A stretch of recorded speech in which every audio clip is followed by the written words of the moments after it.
here, and this is what's taking place. The third thing about this occupation that's happening is bringing acute attention to the contested landscapes in which humanity's future actually existed, particularly in the time of the Euro crisis circus, particularly that they are revealing their incompetency and their inability to bring real leadership. This is a prophetic calling which has taken place right here in this very, very, very small place, in this very small way. This occupation is not trying to be a utopia. It is a living intercession and supplication of activism and protest. The symbolic tents, do not let them take those tents away. Those tents are deeply symbolic.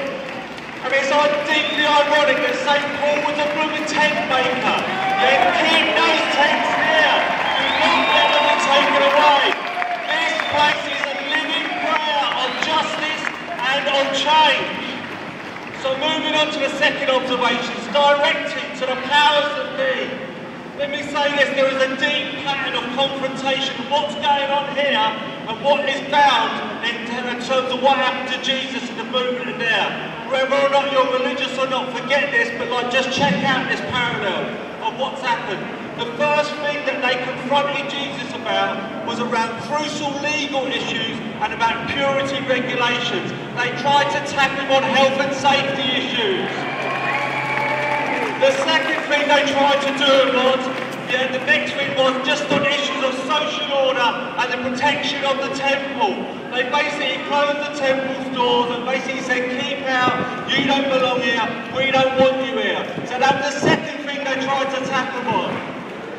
I'm nearly done. The third thing they tried to do was they basically said, we're the custodians of these conversations. The Bishop of London, Richard Charles, gets up and says, leave it all to me, or hand it all to me, we'll take it in, we'll bring it in. Don't listen to that man. Do not listen to his lies.